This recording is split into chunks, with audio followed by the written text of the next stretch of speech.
Hello, my name is Anthony Nassar, and I want to welcome you to Lauren I's presentation on the creation of Bacteriocin sutures to prevent surgical site infections. Surgical site infections, or SSIs, are bacterial infections that occur at the site of a wound that is created during surgeries, as the name suggests. These SSIs contribute to surgical complications in up to 20% of surgeries that occur, and the pathogenic bacteria that causes these SSIs can originate from surrounding skin or from the environment in which the operation occurred. The issue is with animal surgeries, a lot of the times the environment in which the operation occurs is a non-sterile one. So that includes barns or fields, which elevates the risk of SSIs occurring. And on top of that, the sutures that are used to close wounds also contribute to drawing in bacteria from outside into the wound. Another problem with SSIs is they are often multifactorial, which means that multiple bacterial species can actually cause the same infection. A current way to combat these SSIs is the use of antibiotic-coated sutures. One of the commonly used antibiotics to treat surgical site infections is called triclosan. The company Ethicon uses triclosan to create antimicrobial-coated sutures in a concentration of around 472 micrograms per meter of suture. However, there only seems to be a 30% reduction of SSIs when using these antimicrobial-coated sutures. Triclosan also shows up as a preservative in plastics, soaps, cosmetics, and other products as well, and it can contribute to the increase in resistance just like any other antibiotic. One of the concerning things about triclosan is that it's actually classified as a pesticide by the EPA. It's environmentally hazardous and it can be used in biological warfare. So it doesn't really sound like you want to use this in your wounds. On top of that, triclosan is also removed from the body fairly quickly, so any in vivo effectiveness is likely not going to be long-term. One of the problems you inevitably run into whenever using antibiotics to treat infection is antibiotic resistance. This is essentially the evolution of bacterial species to survive the use of antibiotics, essentially rendering these drugs ineffective at killing them. Studies have found that over 80% of bacteria in SSIs are multi-drug resistant, and the abuse of antibiotics in overprescription, the overuse, and the non-prescription use of these antibiotics has caused this resistance to increase over time. Because of this increased resistance, higher concentrations of antibiotics may be required in order to kill infection.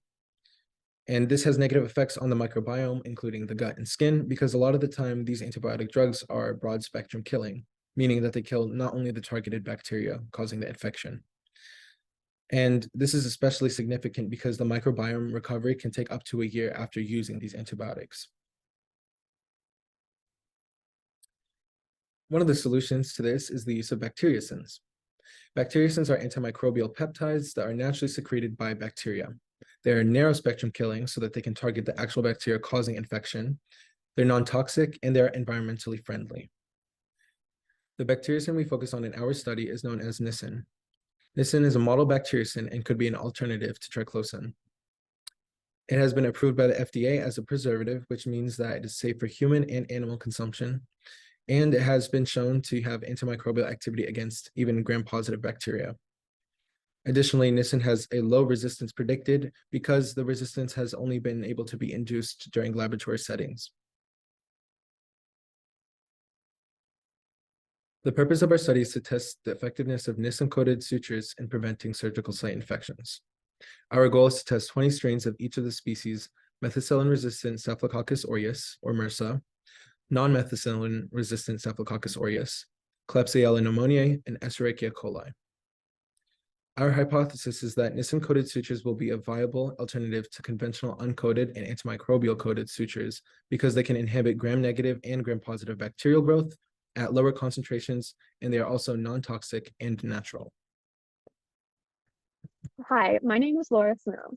So in this experiment, we're using 3-0 polypropylene sutures, or 3-0-polypropylene, cut into 1 centimeter strips and individually coated in 5 microliters of various concentrations of drugs. Due to ordering issues, streptomycin was used in place of triclosan for some strains to compare the efficiency of nisin against conventional antibiotics. Although streptomycin is not used to create antibiotic sutures currently, it is used to treat surgical infections after they occur. We then created a lawn of the desired bacterial strain using 100 microliters and placed the sutures on top of the lawn according to a pre-made template shown here. We also used an uncoated suture piece to act as a negative control and a spot of neat drug to act as a positive control. The neat dilution is 4.72 milligrams per milliliter. The plates were then incubated for 24 hours and scored by measuring the resulting zones of inhibition around each suture piece in millimeters.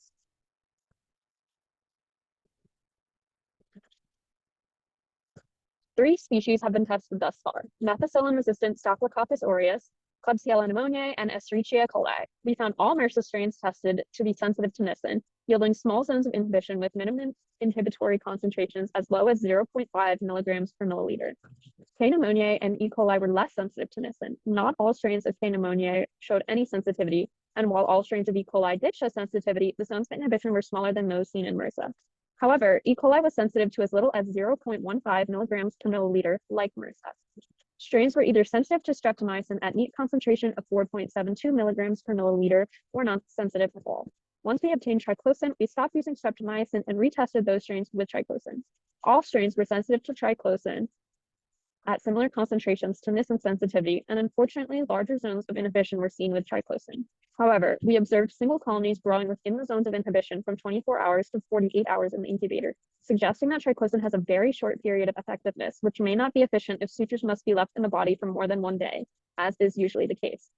No single colonies were seen in zones of inhibition with nisin, even when incubating the plates for 2 weeks.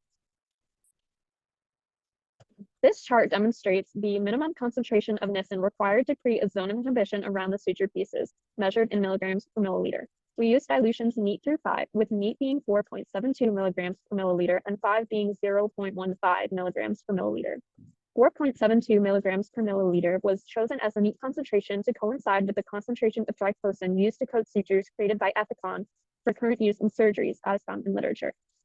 As seen here, many bacteria strains can be inhibited by a lower concentration of nisin, showing its effectiveness and the potential to lower costs if a lower dilution is used, or perhaps lengthen the time nisin is effective if a higher dilution is used for long-term sutures. We did observe some interesting results with some strains. In all species tested, but not all strains, single colonies of bacteria were observed growing within the zone of inhibition for triclosan sutures, but not nisin sutures. In these cases, both the zone of inhibition to the lawn and the zone of inhibition to the closest single colony were measured, and the latter was found to be much smaller than the zones of inhibition around nisin sutures. We also observed that in some E. coli strains, small zones of inhibition were created around sutures covered in low concentrations of nisin, but no zone of inhibition at high concentrations. This may be due to nisin aggregation, as it is a protein, but has also led to us begin exploring different methods to coat the sutures in their respective drugs. An interesting result nonetheless. Overall, nisin-coated sutures were able to inhibit all strains of MRSA and E. coli tested. When tested against MRSA, nisin was able to more effectively inhibit bacterial growth than streptomycin or triclosan. Because MRSA is a gram-positive bacteria and E. coli is gram-negative, this means that nisin can inhibit both types of bacteria. Originally, nisin was believed to only be able to inhibit gram-positive bacteria, but these results clearly prove that false. Because many surgical site infections are multibacterial and can contain both gram-positive and gram-negative species at the same time, nisin will be able to combat many different types of infections.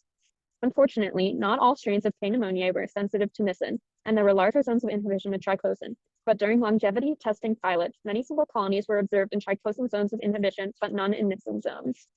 Based on these conclusions, our goals for furthering this experiment include completion of testing at least 20 strains of each species and testing different types of sutures to ensure nisin-coated sutures will be able to be used in different types of surgeries with a variety of different patients, from animals to humans. We will also continue with longevity testing to determine how the sutures can continue to kill bacteria, as well as the shelf life of nisin-coated sutures. In order to one day help this innovation reach the market, we will generate a method to create nisin sutures in bulk instead of individually, and hopefully publish a manuscript so that the rest of the science community and the public can further understand how important bacteriocins are to the medical field. Nisin should be used to create antibiotic sutures not only because of its effectiveness in killing bacteria over long periods of time, but also due to its low toxicity and sustainability being a naturally made protein. Nisin is safe, natural, non-toxic, anti-resistant, and antimicrobial. As our presentation comes to an end, we would also like to thank the other members of our laboratory, especially our principal investigator, Dr. Riley, our lab manager, Sam, and past team projects for their help gathering the bacteria strains we are testing. Please don't hesitate to contact us if you have any questions, and thank you for watching.